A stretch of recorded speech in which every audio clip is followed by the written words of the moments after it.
You're listening to the Saving Elephants podcast, a place where millennials express and defend their conservative values in hopes of restoring the Republican Party.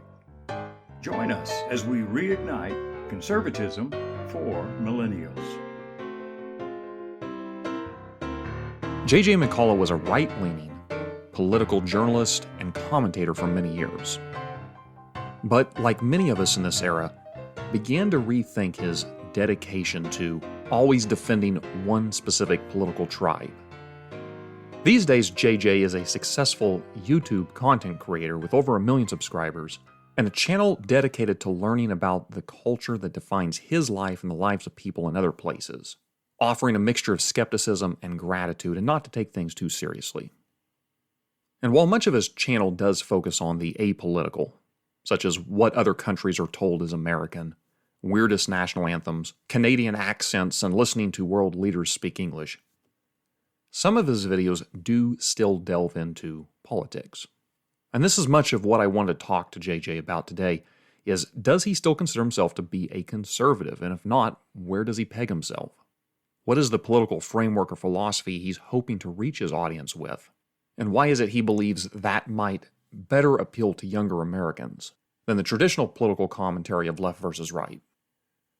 Now, JJ is also Canadian. I've had my fair share of Canadian guests of late, and so I do ask him a couple Canadian-related questions, but in particular, we kind of get into it toward the end about Jordan Peterson, what he thinks about Peterson, and he had an interesting take since he is Canadian, given a Canadian's insider view on Peterson. So with that, I give you my conversation with JJ McCullough. You're listening to the Saving Elephants Show. So JJ, these days the term itself, conservative, is a little up for grabs, and I just wanted to start here. If asked or if pressed, do you describe yourself still as a conservative? Do you describe yourself as a conservative but have to list a lot of qualifiers? Or what is your shorthand for here's the politics that describes JJ? Yeah, that's a good question. I was actually sort of pondering that myself the other day. Certainly, like in terms of my sort of online brand, people think of me as a conservative. They'll identify, J.J. McCullough, he's a conservative, he's moderate and, reasonable conservative. It's often sort of brought up as a kind of defense when I say certain things, that sort of seem more leftish. People can say, well, actually he's a conservative. And, because, traditionally that has been the role that I've played, and certainly in Canadian media, which was my job before YouTube. I was a Canadian political commentator. I feel like the commentary I've done in a Canadian context always seems, sort of conservative tinged. I think to the extent that I have predictable partisan leanings in a Canadian context, they seem pretty identifiably conservative, and I haven't really sort of been shy about that. But, whether I just kind of unambiguously identify with a certain conservative political tradition as opposed to a sort of conservative temperament, that is sort of something that I'm struggling with a little bit more these days, as sort of the conservative political movement not only becomes, but I think is revealed to be something that seems quite illiberal and reactionary in its kind of like base motivations. And so, this is also a sort of term that's kind of become corrupted or cliche, but there is to an extent to which I'm sort of more comfortable identifying with sort of like being conservative in the sense of the classical liberal tradition, like we're trying to conserve a sort of ideal of liberalism. That's kind of a world that I sort of identify with more than sort of thinking about being part of a politics of the right, because I do think that has been one of the sort of revelations of, the kind of the MAGA era of American politics, is that there is a politics of the right. There is something called like, the right wing, a rightist movement, a rightist sentiment. And that is something that I think, intelligent folks like you and I can perhaps distinguish as being something distinct and apart from a kind of classical liberal American conservatism, of Buckley and Reagan or whatever.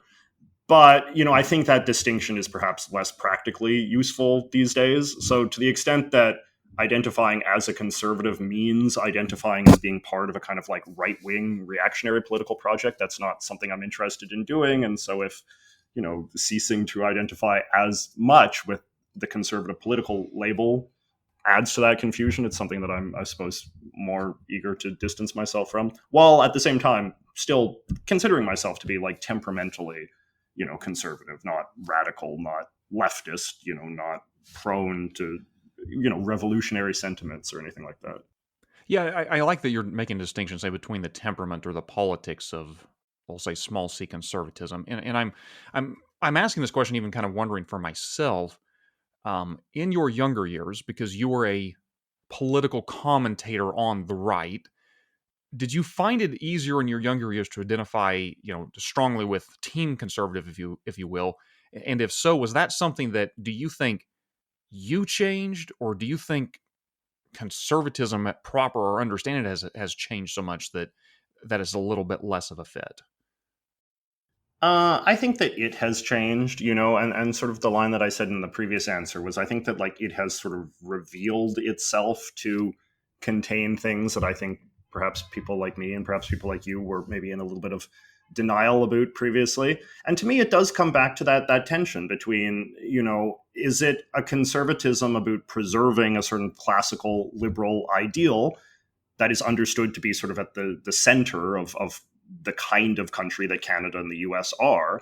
Or is it just a kind of reactionary impulse that is just kind of like blanket against change, against tolerance, against sort of the diversity of this continent, against democracy unless it yields certain outcomes, a sort of politics that is in favor of the use of power and the desire of maintaining a very sort of rigid hierarchy of society in which people have very strictly determined roles, whether that's set by, race or gender or sexuality or whatever, and then just sort of conserving that. Like that is something that I'm not interested in. But I do think that what we've seen is that there are a lot of people who have always wanted that, and they've identified with sort of the conservative political movement and conservative parties and whatnot, not because they believe themselves to be interested in this upholding, sort of the classical liberalism at the heart of our societies, but because their impulses were more in the direction that I described, much more in the direction of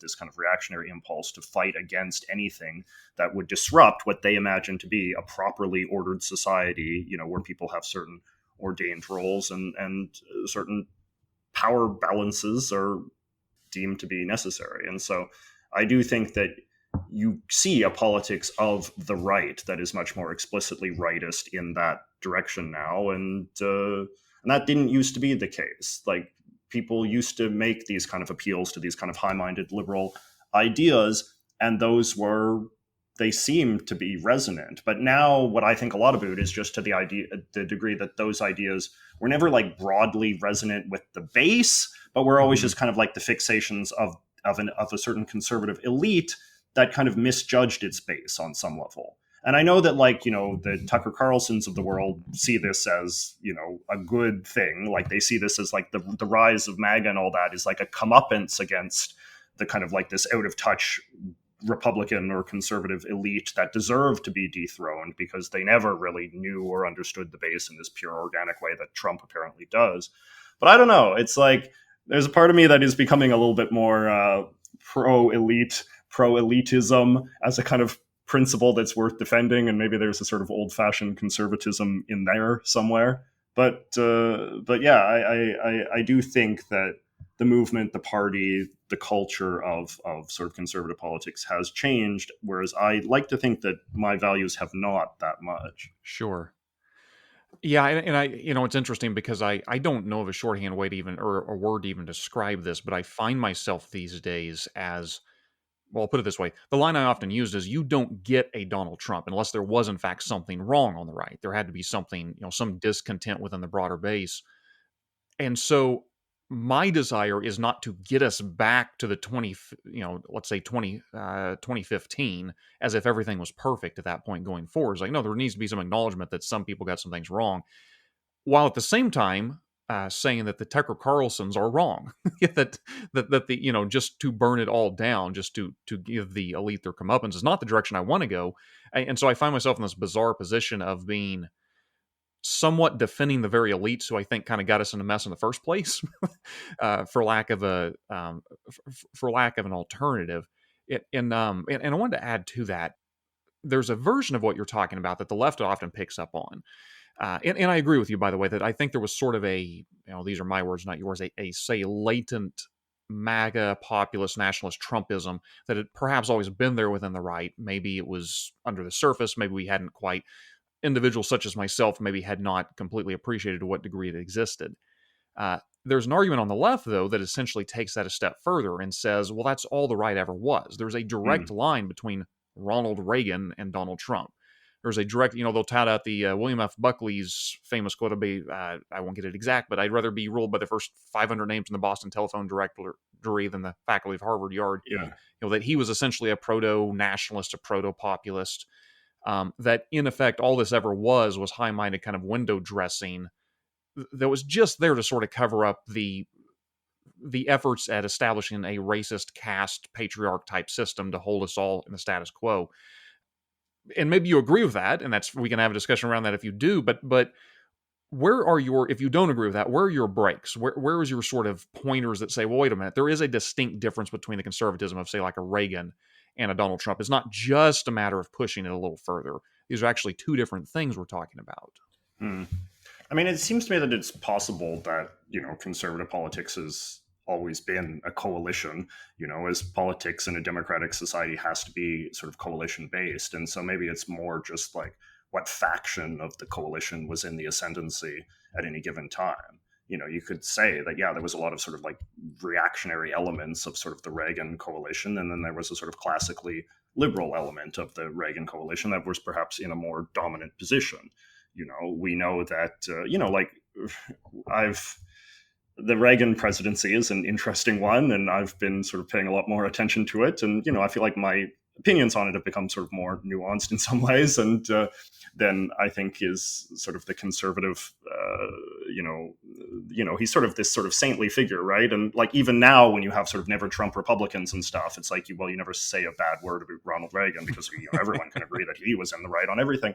But, it's like when you study his presidency, you do realize that there was a reactionary element to it. Like I think, for example, of like the Reagan position on South Africa, for instance, right? Where there was just this clearly like there was a strong faction within the Republican Party and the Reagan administration in particular that just actively sympathized with the apartheid government there, right? And that can't be denied. Reagan vetoed sanctions on apartheid South Africa, and in ways that were justified with, I think, rather preposterous logic about like how all of the opposition to apartheid was driven by communists, and that and then obviously there was more reactionary elements too that sort of said, well, the blacks of South Africa were not fit for governance and all of this kind of stuff, right? So like there was always that element that sort of existed in a coalition that wasn't always an uneasy coalition either. And then I think that what you sort of see is that the kind of the liberal faction, the kind of classical liberal faction, the free markets, free speech and all of this kind of stuff, like, I don't know, I guess on some level that stuff took much more effort to kind of maintain. To make the arguments in favor of those kinds of things are difficult, particularly if they do not perceive to be sort of yielding self-evident benefit to the people.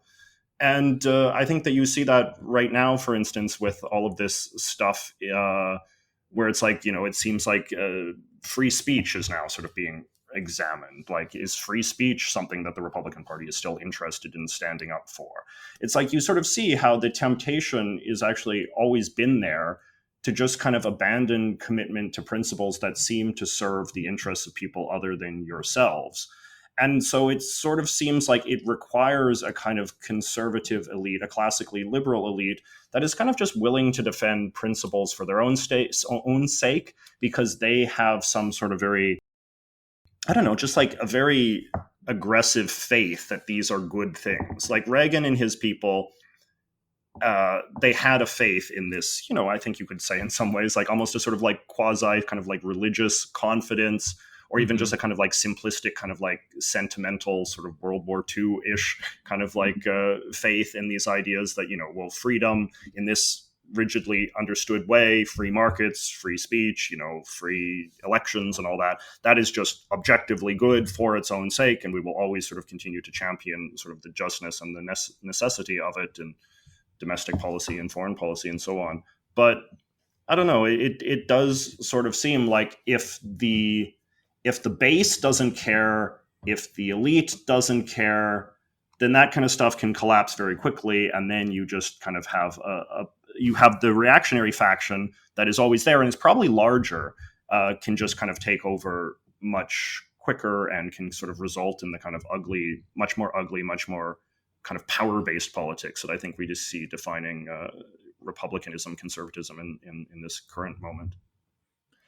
Yes, and I've heard you say on a video before words to the effect that you draw a distinction between the I'll say the practicality of the politics of conservatism versus your maybe personal political philosophy, if you will.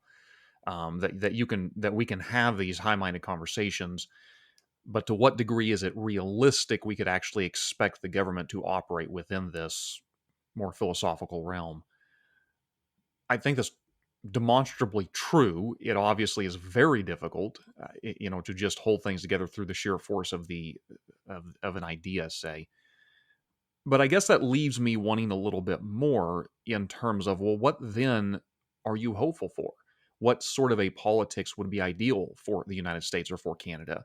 Are we just always at the mercy of it's only once in maybe a lifetime, if that maybe some of these higher ideas can truly rule once the people are looking for them? Or what hope is there if there's such a disconnect between, I guess, what would be the ideal politics and what we can expect? Yeah, I don't know. That's a good question, because you sort of think like, who at the end of the day, like, is there a critical mass in the electorate to support a kind of classically sort of liberal vision of the society? If you believe in these principles, difficult as they may be to defend, you do sort of want to see them triumph. But if it's very difficult to sort of make them seem appealing, like if they run in a sort of counterintuitive way to most people's sort of instinctive impulses of how things should be, whether that's, the kind of like rigid power politics on the right, or, a kind of more sort of socialistic impulse on the left geared towards, egalitarianism and redistributionism and the punishment of the wealthy and the successful and government regulation of everything and all that, right? Like if there's some sort of like middle position there that is only kind of enjoyed by intellectuals and pure free market economists and philosophy professors and stuff like that, like if this is ultimately like just a very small constituency, then you kind of do have to like wonder, like, yeah, how do we, like, what does a positive vision of the future look like, and positive politics that puts those kind of liberal values front and center again? How do you mobilize a coalition that's sort of large enough to find that kind of stuff inspiring and necessary to get you to the ballot box? I mean, this is the problem that the Democrats, I think, are struggling with right now, because I do think that there's a lot of Democrats that, Democratic elites who want to be the party of sort of classical liberalism, who see an opportunity to kind of, hoover up all of the disillusioned Republicans who don't like the kind of reactionary sort of nature of MAGA conservatism.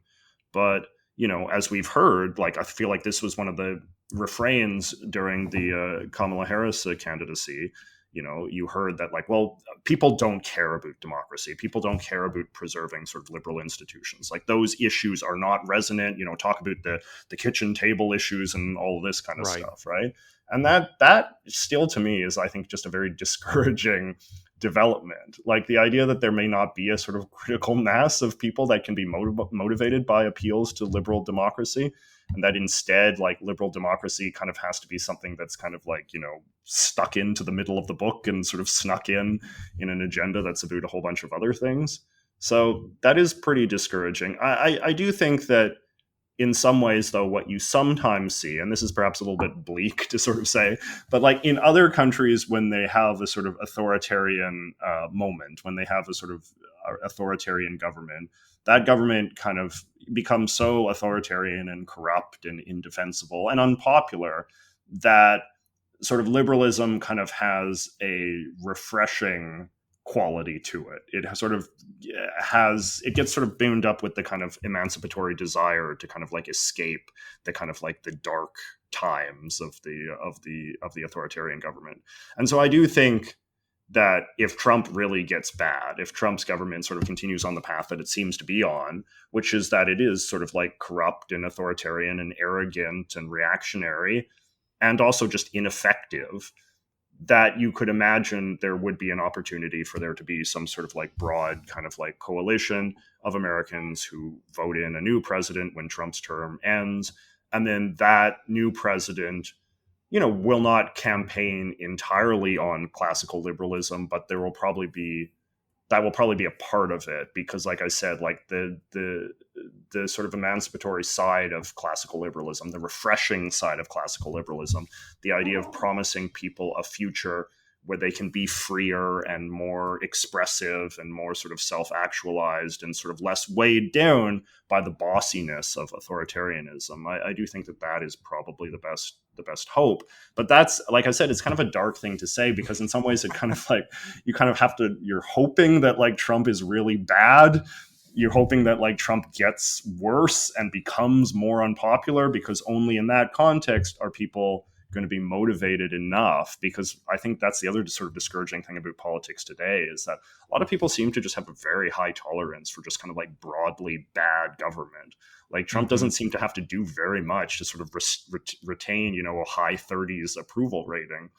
And so you start to think like, well, geez Louise, like, are people just kind of like that willing to endure, or are they that oblivious, or are they just so checked out of politics that they've just kind of like hallucinated an alternate reality that's more satisfying than the one they're actually living in? I don't know, but yeah, that's generally how I think we get out of this. So you're putting me in the very uncomfortable position of being a slightly more optimistic person in a conversation, but okay. I'm wondering, let me offer an alternative here. All right. In that, could it be that part of what we're suffering from is just a dearth of real political statesmanship, if you will? And by which I mean, I too bemoan the fact that I think correctly the Democratic Party identified when Harris was running for president that it was a no-go, just trying to double down on this let's save democracy issue.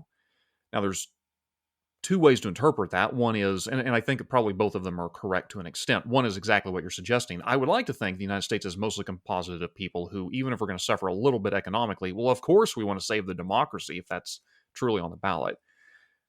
On the other hand, I get the sense that there are a lot of Americans, even if perhaps they were themselves registered Democrats, who looked at the Democratic Party and did not see in it this stark contrast between Trump equals authoritarianism, Democrats equal this sort of unalloyed group of people who have shown themselves to be full of nothing but integrity and honesty for the last 4 years.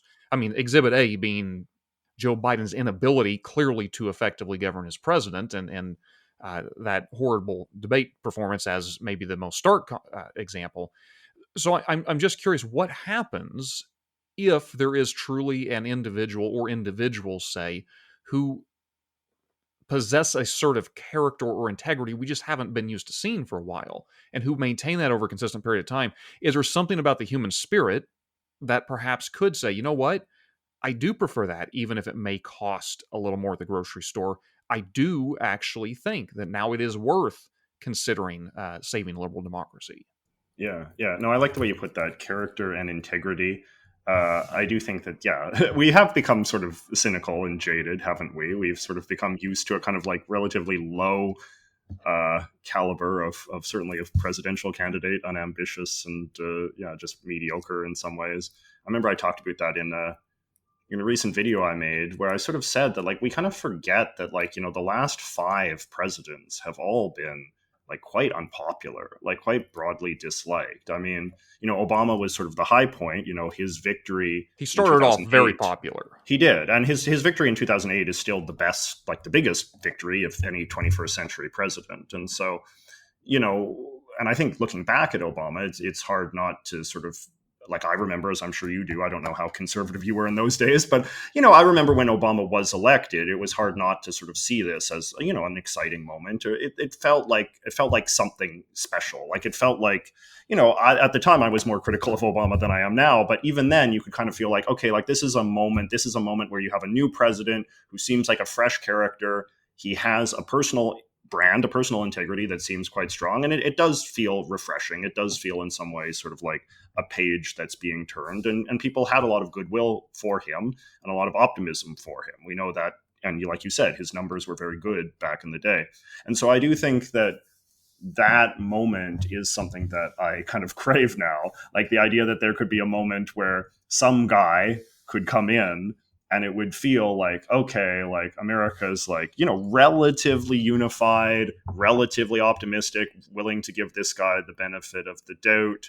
And yeah, and there's kind of like a lack of sort of guile in it, like where you just kind of like buy that this man has integrity. He's not, tricking you into something. There's not like focus group to whatever. It's just the motivation is sincere. And I think that was the same with Reagan as well. In a very different context, Reagan had a sort of like integrity that people accepted and felt, refreshing in the context of the time in which he was elected.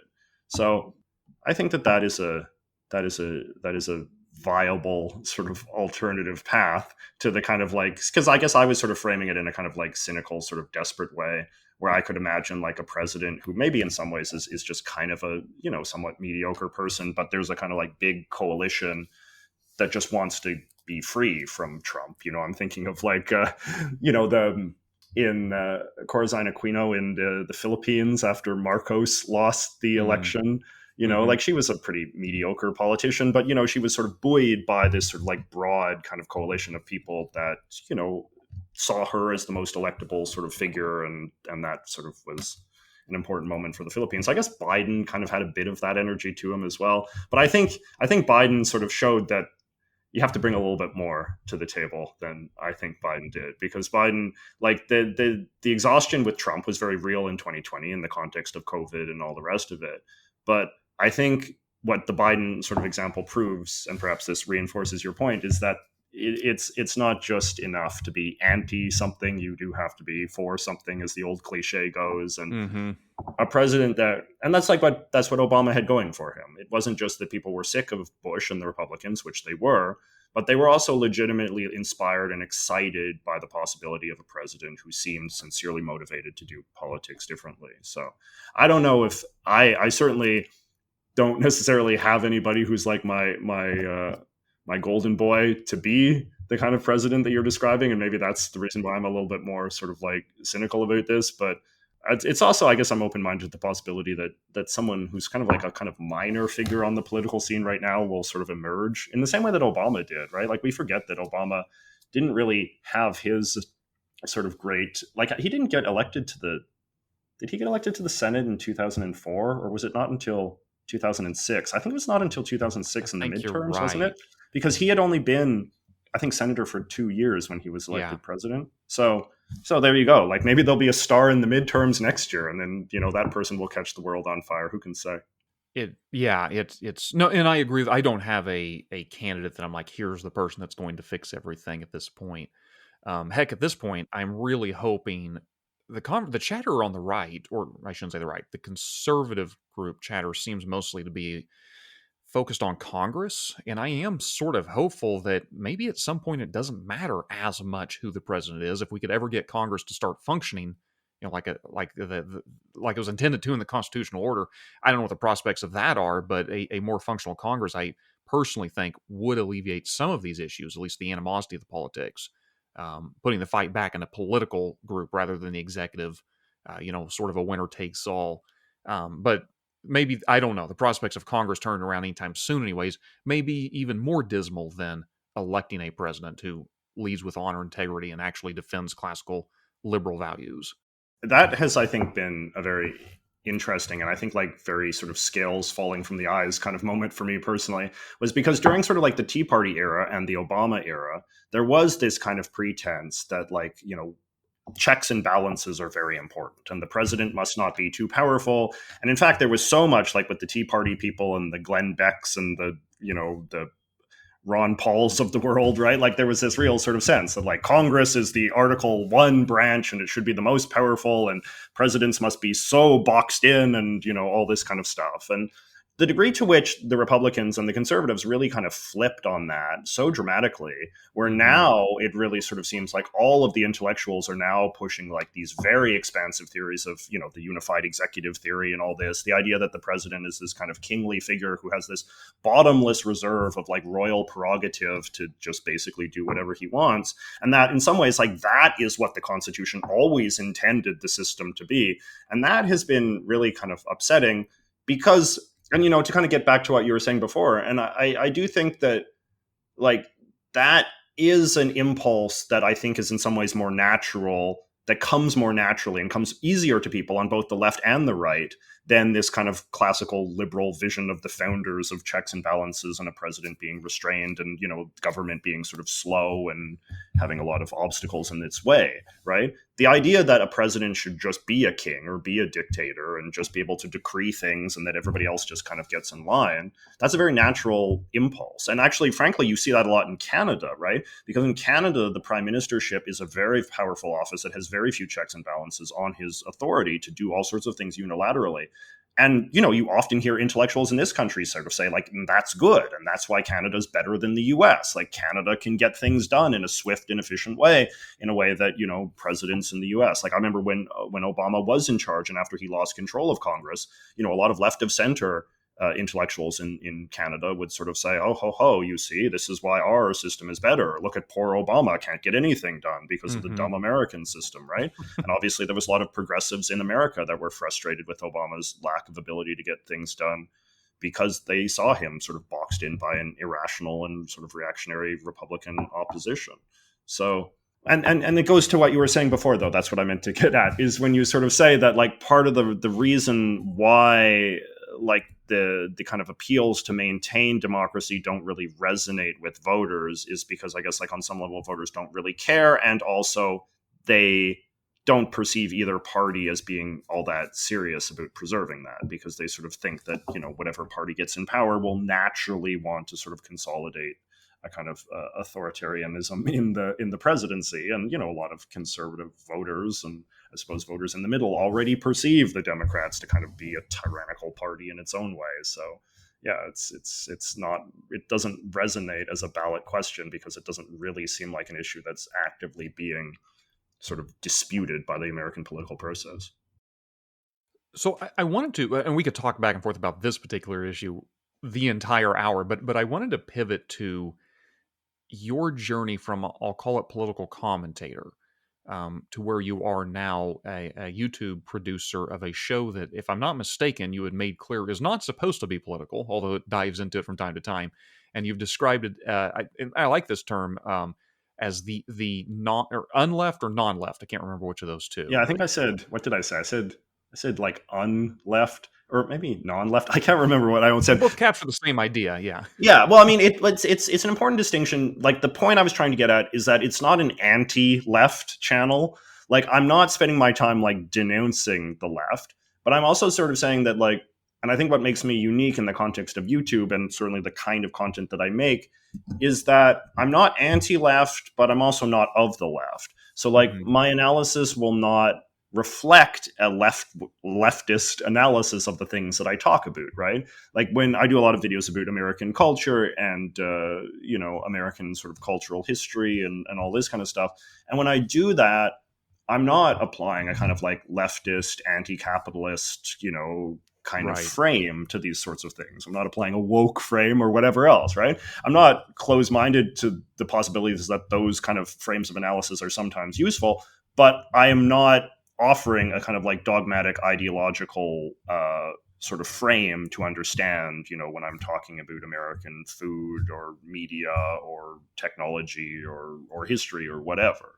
I'm doing something that comes from a different place, that's not, reactionary and right-wing, but it does reflect, I suppose, still a consistent and ongoing suspicion I have of sort of orthodox leftism and sort of Marxism and all the rest of that. And I think the listener would be very well versed in the sort of YouTube channels that do offer a decidedly, say, right-wing ideological bent. And the reason I'm bringing this up is because you had said something interesting in one of those videos where you were talking about JJ as a younger man being more ideological driven, being more on team conservative. Again, these are my terms. Yes.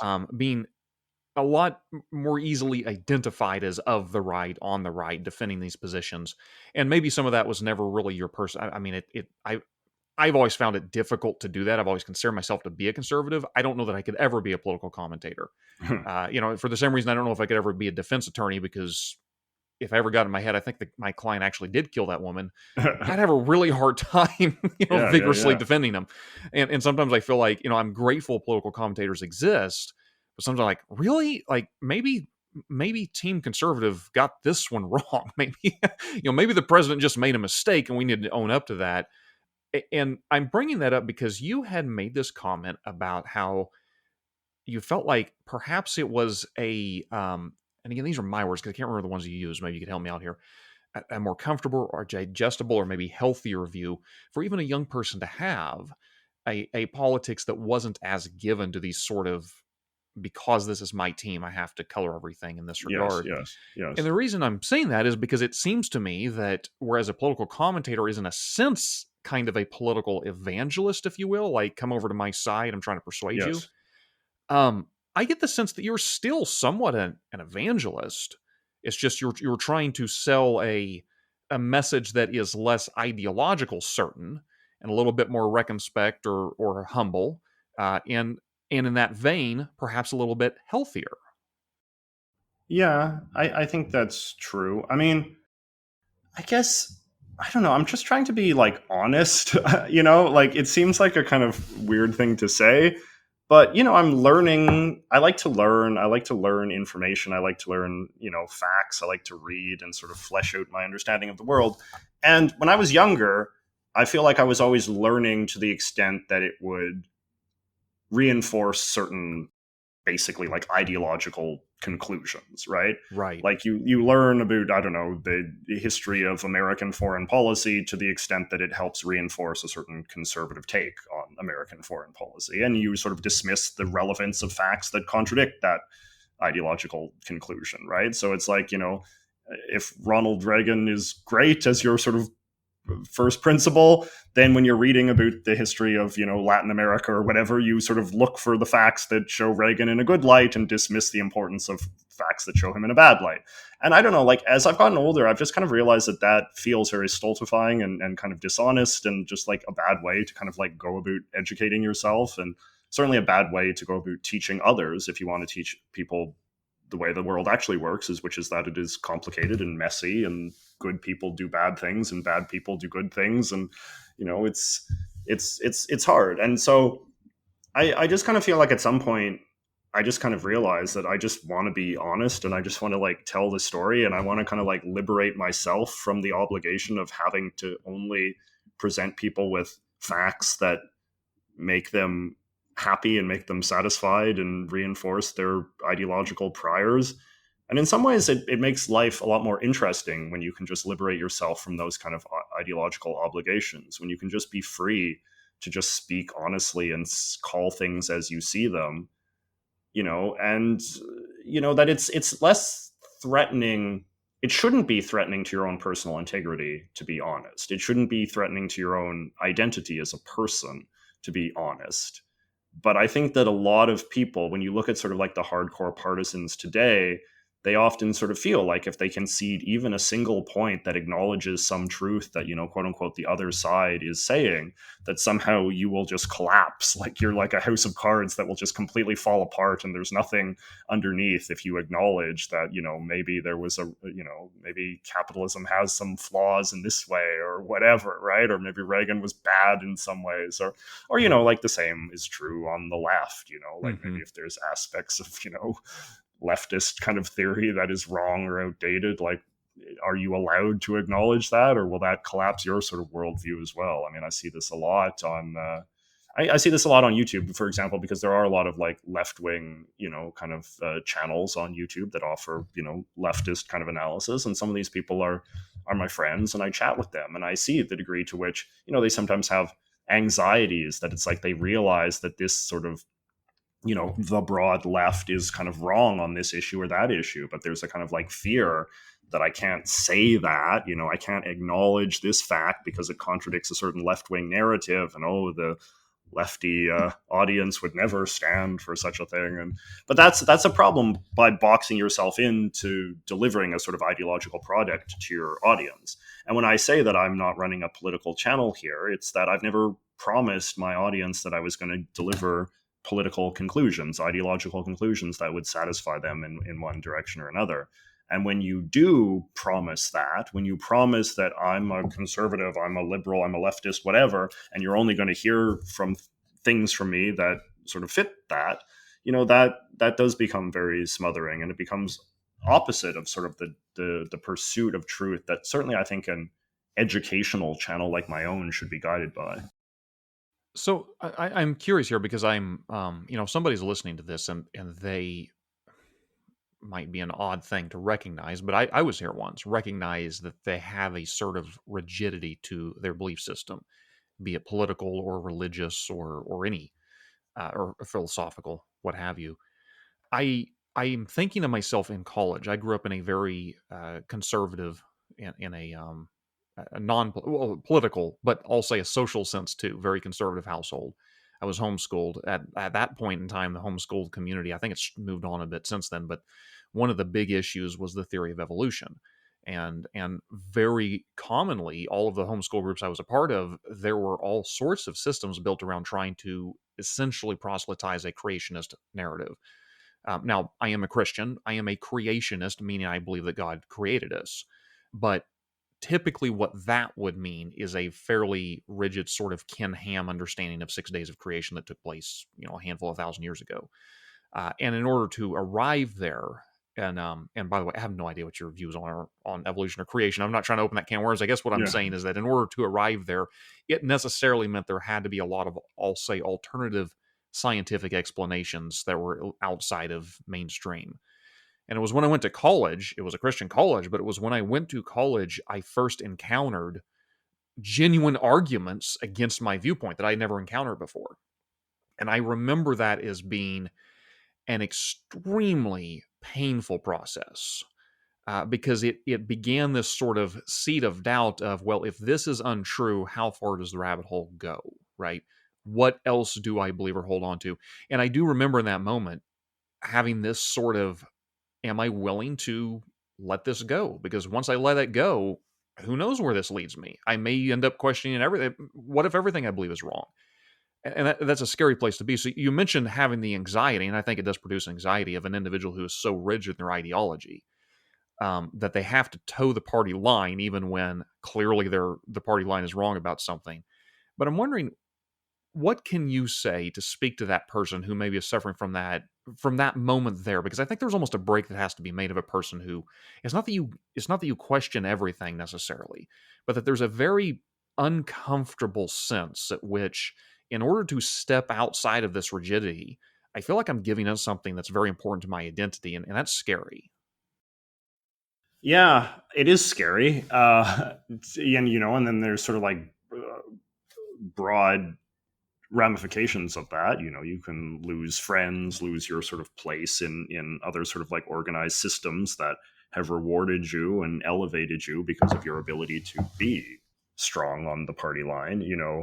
My friend Tim Miller of The Bulwark, wrote a good book where he talks about this, and he talks about, the degree to which a lot of sort of Republicans who kind of privately knew that Trump was bad for this reason or that reason found it very difficult to break with him because they existed in a kind of like ecosystem in which being dogmatic, being a good team player, being a good little partisan was so core to their social relations, to their career, to their, all the rest of it, their sort of their sense of self. So I'm not insensitive to that. And even now I still feel this to this day, right? Where there's kind of a sense where it's like, well, I'm more of a dissident towards the mainstream right than I used to be, but there's still always kind of a sense where it's like, well, can I go this far? Can I tweet that? Would that still sort of piss people off in a way that I wouldn't be able to sort of recover from socially? Like I still have to maintain some patina of respectability in the eyes of these people and this kind of stuff, right? So that's and it's not always a frivolous thing too, because you don't want to become just a complete sort of moral anarchist where you don't really believe in anything at all, and you'll just say Right. whatever seemed persuasive to you in the moment.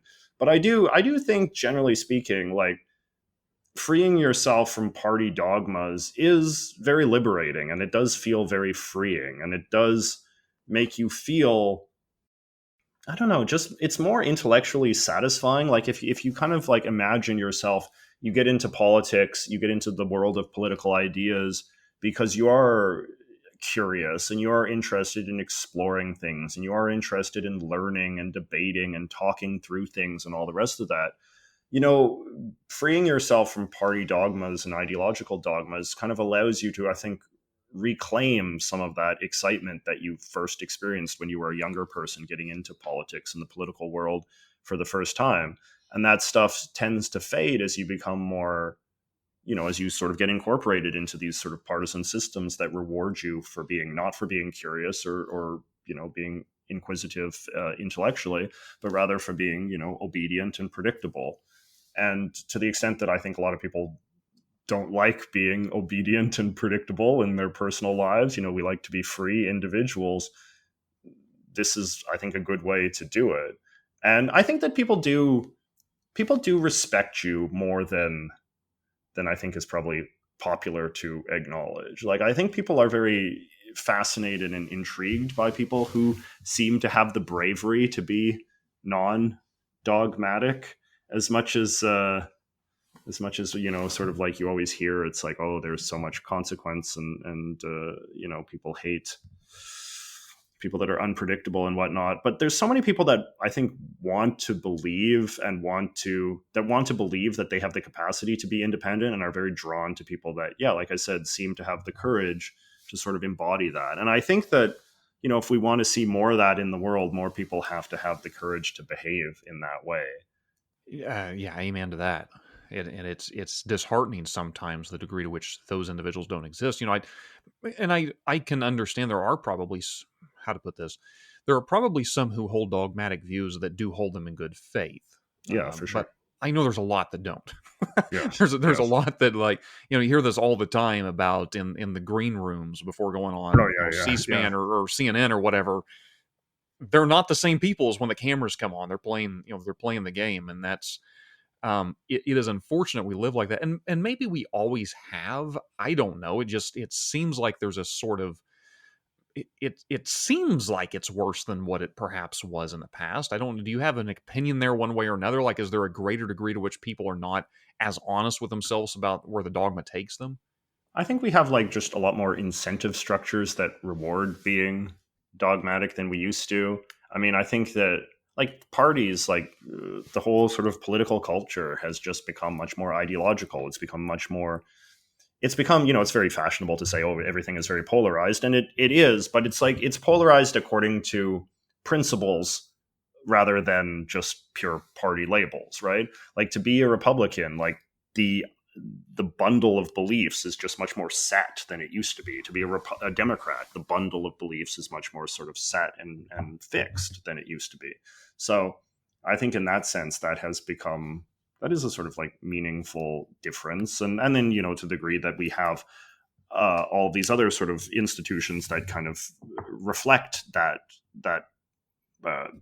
ideological divide that now characterizes the nature of politics. You have to be a podcaster, to be an influencer, a TV talking head, a columnist, a blogger, a social media personality. All of these jobs that are sort of politics adjacent are still sort of subordinate to this, this cleavage, this sorting that has happened at the sort of the political level. I find it actually like a weird fact that I learned, Josh, a while ago is that, like, I think it was like until like basically the 80s, like the newspapers, when they would report on like midterm elections and things, they would consider the partisan breakdown less important than the ideological breakdown because the parties were so diverse. So it's like when you read like a newspaper from like a midterm election from like the 70s or something, the papers will say, well, this many Democrats and that many Republicans. But that's ultimately doesn't matter that much. Is there a workable conservative majority or a workable liberal majority? Because it was just taken for granted that both parties just had a lot of diversity within them. There was liberal Republicans and conservative Democrats, and thus, and I think that it's probably not incidental that era was also the time at which sort of, ideological thinkers perhaps started to rise to prominence as something distinct from the party system. Whereas now, if you're an ideologue of one sort or the other, certainly on the right especially, it's just presumed that you will also be an incredibly partisan person, right? I think that that's actually an aspect of Charlie Kirk's life that has been kind of underanalyzed, was the degree to which not that he was just, a great sort of conservative figure, but he was also an incredibly partisan person. Like his political identity was inseparable from that of the Republican Party and its interests. And I think that's something that's very new and did not really exist in previous eras when we thought of public intellectuals and that sort. Yeah, if I got this right, I think it was in the 1950s, there were certain public intellectuals who feared that the parties were becoming too uniform, that the American people would truly not have a choice. That there would be a indistinguishable nature between Republican and Democrat, and that really all we're choosing between is sort of aesthetics or kind of personality differences, which seems like a different universe from what we currently inhabit. Yeah, but it's like, I guess in some ways, the people that were critical of that were kind of too successful. And now, like, the differences of the parties are so hardwired that it's impossible to imagine the concept of sort of brokerage parties, like just broad coalition parties of right and left on both sides. Like that just seems so exotic. It sort of feels like that's not what parties are supposed to be. And so there's a kind of sense that like what we inhabit today is the correct version of politics, and what existed in the past was some sort of malformed or wrong version of politics. And there certainly are critiques to be made when politics is too homogeneous and when there's not enough sort of meaningful distinctions between political parties. But I think what we have today is also, an unnatural sort of state of affairs. Everything in politics is unnatural at some level. I mean, these are not organic institutions. They're things that man has created, and man can remake them. I think you can go too far either direction, obviously, right? Politics that's completely homogeneous tends to be the most brutal authoritarian governments on earth have those. It's amazing. We had a liberal government at the time we had homogeneous thinking, and it's not as if everybody was in agreement there. I think it was just there was a broader, say, post World War II, I'll say post New Deal consensus, much to the chagrin of conservatives such as myself. That I think truly held a consensus together that may be fraying. I wanted to ask about. I'm trying to think how to frame this, and this is a weird question to ask for two people to ponder that themselves talk about politics often. But what is up with our seeming insatiable desire to consume politics? Like it's not only do we have an infinite variety of media to choose from, but almost everything is political now. Even things that try not to be somehow end up inadvertently being political. What's up with that? What is causing that? Yeah, I made a video about this recently where I sort of engaged with that question a little bit. I definitely think that like politics is just very entertaining, and I think that we live in a culture now that is, very preoccupied with entertainment. And I think that this is something that's sort of underanalyzed as one of sort of the cultural trends of our time, and maybe in some ways like a root of a lot of dysfunction of our time. We live in a time in which people consume so much like TV shows, movies, video games, and all that. And, I think that just makes us hunger for more of that kind of thing, more drama, more stories, more characters, more plots and plot arcs and scandals, and even at the most extreme level, like violence and turmoil and all this kind of stuff. Like we become sort of addicted to that. And I think politics has always had a capacity to offer that.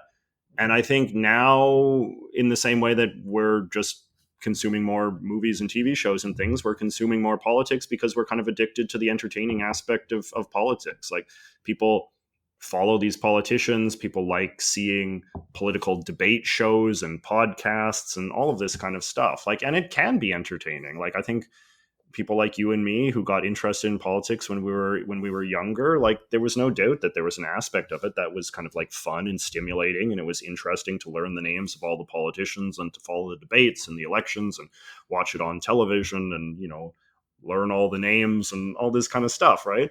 Like, and it just seems to me like that, politics has become dumber in a lot of ways, but that's also sort of made it more accessible to more people. It's easier to kind of like wrap your brain around what's going on in politics, what are the sort of the stakes of the political moment, what the different political figures represent, and what sort of issues matter.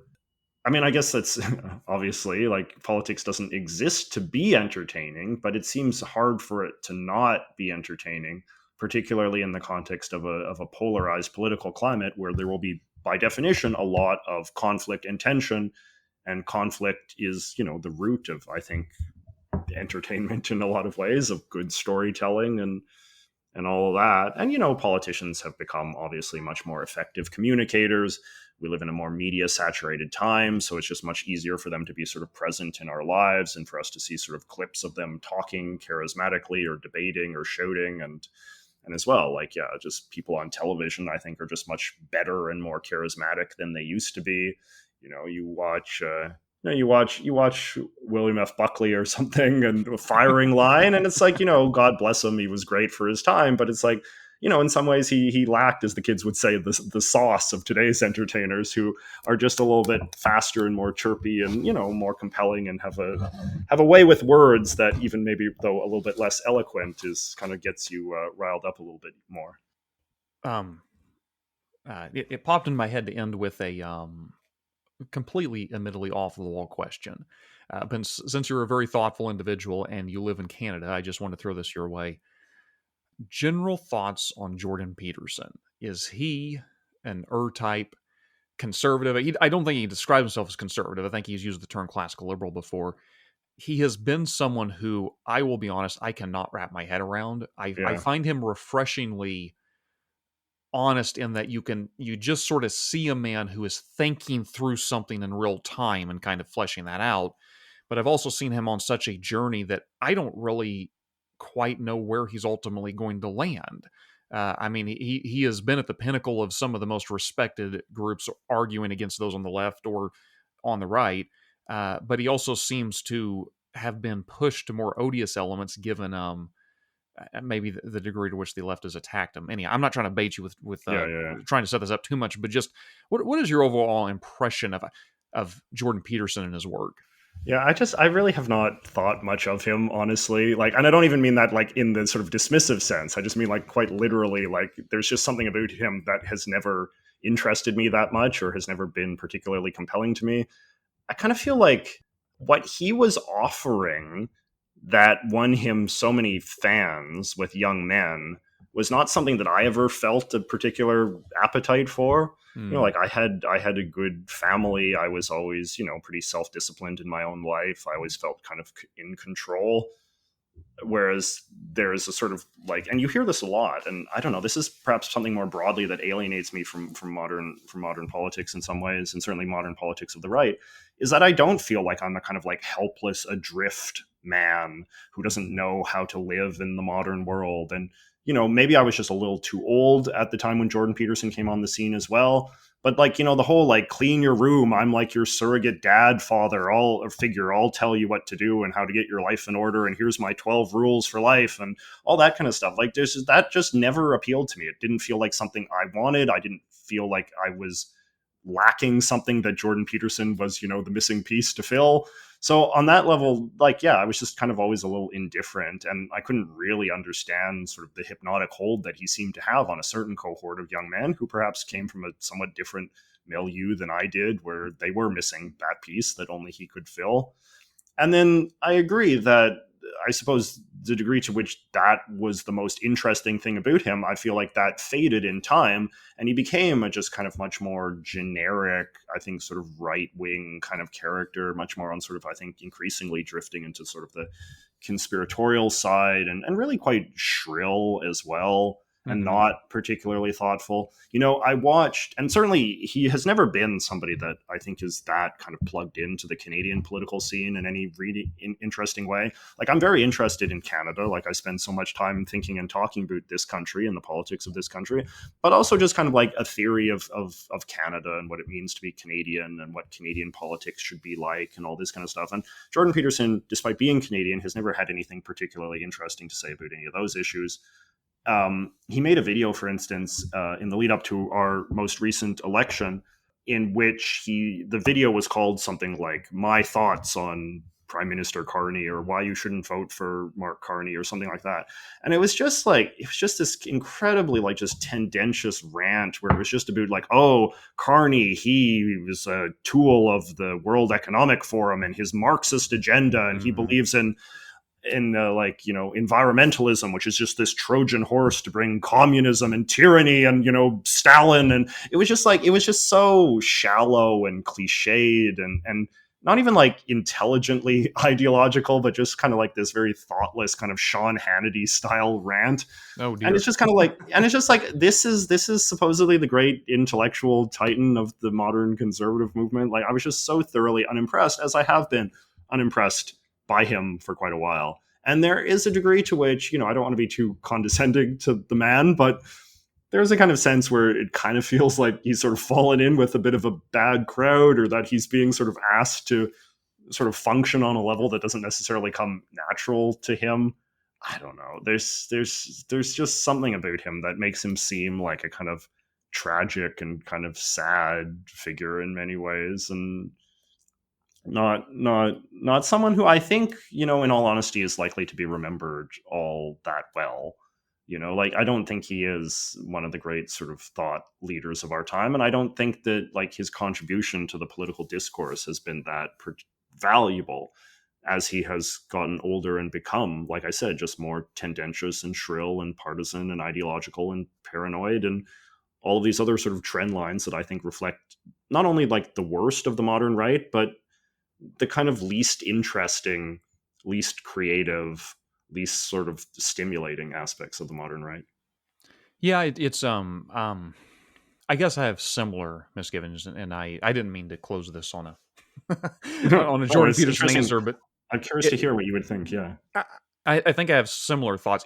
I'm not so much down on Peterson as I think I view him as almost a more tragic story. Seeing his early days, I thought he was at his best when he was under attack for free speech issues among I'll call them the radical left. I thought he argued relatively persuasively, and I thought he handled himself in a manner that it explained, I think, in a certain degree, the reason he became so popular online was because he was handling himself in a cool and collective manner, making compelling arguments in the face of adversity. I too don't know that I ever really resonated with his 12 Rules for Life or I'm Your Surrogate Dad, although I to me, it was less about him and it was more about how sad the time we live in that many men need that. And I'm grateful that, in absence of Jordan Peterson, I mean, there's certainly worse figures they could have turned to, for inspiration or as a role model. But I don't know. I have this sort of difficult to explain feeling that there's just something wrong there as far as tragedy. I think he is someone who may have been a little too impacted by the fame he acquired, and that might have pulled him off from what I think was once an incredibly sincere, decent person, who may still very well be, but is nonetheless, I think, sort of taken to, I mean, you mentioned conspiratorial, some of the company he keeps, I don't know. It's frustrating because I never look to him as I've written a blog post, The 50 Conservative Thinkers. He's not one of them. I'll watch his videos. I respect him. I like his thoughts. I never thought of him as his, up there with Buckley, or not that he was an intellectual necessarily, but today I would much rather look to a Yuval Levin today as far as someone who I think really has a real handle on this political moment. But he did seem like someone who, for whatever reason, had a very broad appeal to a lot of people. And it was sort of tragic that I think he has become a victim of his own success, and that he has become so popular. I think keeping that going has sort of detached him maybe from his more earnest beginnings. And I think though that one thing that is, because I agree, and I think that that's a very popular sort of like frame of analysis for him and his story. One thing that I would say, though, and perhaps this is a uniquely sort of Canadian insight that I can offer, is that Jordan Peterson always wanted to be famous. Like, Jordan Peterson has always wanted to be in the media long before his sort of free speech crusade that sort of burst him into the mainstream and certainly into the American consciousness. You know, he was on Canadian television all the time. He was always being quoted in newspapers. He had a reputation of, like, if you need a quote from a psychologist in your newspaper column, you know, call up Jordan Peterson and he'll give you a quote on any topic under the sun. So I agree that there's like a tragedy to Jordan Peterson's kind of like arc, but I think it's important to realize that like Jordan Peterson had agency in this. I don't think Jordan Peterson was necessarily like kind of like this kind of babe in the woods who kind of like wandered naively into a scene that has like corrupted him or ruined him. I think that if part of the tragedy of Jordan Peterson is a man of just kind of like endless ambition who says yes to everything, because I think the promise of greater and greater fame for him was something that was legitimately sort of seductive to him. I don't think that he was necessarily like a wary warrior who kind of got into this world simply because of his desire to do good. I think that the idea of being Jordan Peterson, having your name in lights, was always something that he was attracted to. And so I think that the part of the story is then like, what does the price of fame extract? That's interesting. That's an interesting insight. I did not know that. I'll have to think through that. I probably shouldn't have opened it up at the very end of the conversation because I'm sure there's a lot of other questions I could ask about Peterson. But I need to close with that. I want to be respectful of your time. I have definitely enjoyed this. I have profited from your insights. Having Dr. Sean Whately on previously, I really like hearing from Canadian, I'll call you Canadian conservatives. In that I think it's helpful for this American to get sort of outside the American box understanding of where the right may or may not be wrong. But I'll put this in the show notes, obviously, but please, as we end here, give listeners where they can go to check out your YouTube program. Yeah, if you just, my name, JJ McCullough, if you punch that in, that's what my channel is called. McCullough is hard to spell, so if you just type in JJ Canada, I pop up. So that's usually what I tell people to do. Awesome. JJ, thank you for taking the time to come on the show.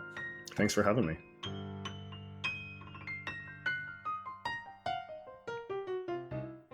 Thanks for listening to the Saving Elephants podcast. Be sure and subscribe for future episodes. Do you have a topic or question about conservatism, millennials, the Republican Party, or anything else that you'd like us to cover in a future podcast? We would love to hear from you. Email us at savingelefantsblog@gmail.com. That is savingelefantsblog@gmail.com. You can find us on Facebook, Twitter, and catch our weekly Friday blog posts at savingelefantsblog.com. That is savingelefantsblog.com. Join us next time as we reignite conservatism for millennials.